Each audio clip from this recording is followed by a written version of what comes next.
Thank you, Mr. Chairman. As you know, Mr. Secretary, there have been significant increases in near misses and runway incursions occurring all over the country. And whether it's Texas, California, Massachusetts, or most recently here in Washington, D.C., these incursions are not subsiding, and they are very alarming.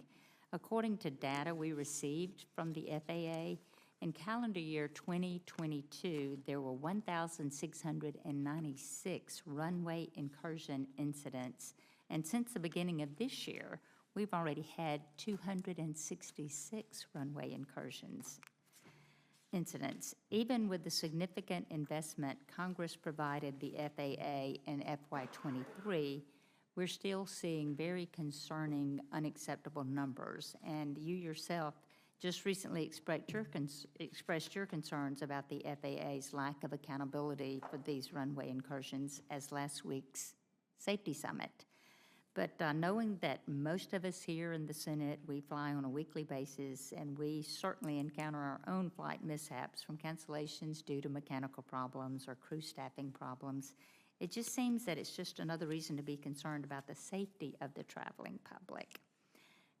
Given this committee has been providing funds to address runway incursions specifically for several years, why are existing safety measures that have been previously used to mitigate these incursions no longer effective?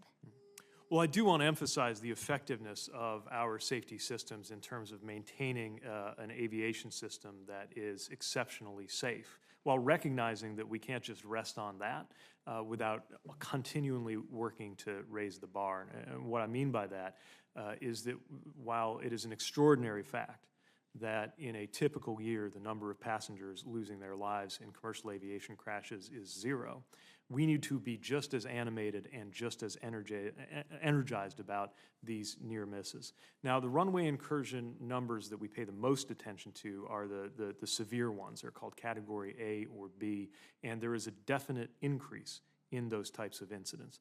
In past years, they've occurred at a rate of roughly once per month. Right now, they are this year occurring at a rate that is roughly double that. And of course, the only number we want to see, again, is 0. This is why the FAA convened the Safety Summit last week, took a number of steps and is continuing to take steps, including this week, what's called a SAFO, or a safety alert, going throughout the system to encourage a higher degree of vigilance, while we're also looking at engineering solutions that might make a difference. We think that the uptick is partly related to the exceptionally fast surge in demand and the swift return to the skies, faster than even the most optimistic scenarios that we heard a couple of years ago. We need to make sure, of course, that as that system comes back to that high level of demand, there is no negative safety impact to that. We don't take for granted for a second the safety record of U.S. aviation, and we'll continue to be focused on maintaining that. And that is reflected in the budget with requested funds for system modernization, also for increased staffing in air traffic control so that there is less pressure on the existing workforce, and we know that that demand is only going to grow. And so you think that with the requests that you have in now, you think that that would help mitigate a lot of this? Yes, I think that will keep us on track for continuing to make the improvements that need to be made. FAA is rightly concerned with maintaining gains from the past, yet not thinking that that's enough, or as I've heard it put memorably, viewing safety never as a destination, that you get there and then you're satisfied, but as a continual journey. These funds will help us to take another fiscal year's worth of step on that journey. Okay, and one thing that another one I want to ask you about, because it's really important. There's such a driver shortage in the trucking industry. And last month, the Federal Motor Carrier Safety Administration provided my staff with participation data for the Safe Driver Apprenticeship pilot program, which I was really excited about because hopefully we can meet the needs of this. Boy, we learned a lot after COVID with the supply chains. But this 3-year pilot program was included in the infrastructure law and is based on the Drive Safe Act, and that I co-sponsored last Congress. Outside of this pilot, current law provides 18 to 20-year-olds from operating a commercial motor vehicle in interstate commerce.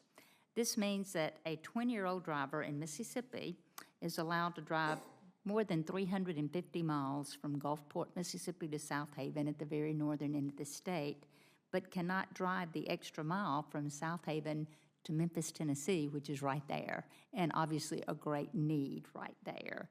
This makes little practical and economic sense to me, but although the pilot program is intended to accommodate up to 1,000 carriers and 3,000 enrolled apprentices at any given time, the initial participation data is just alarmingly underwhelming.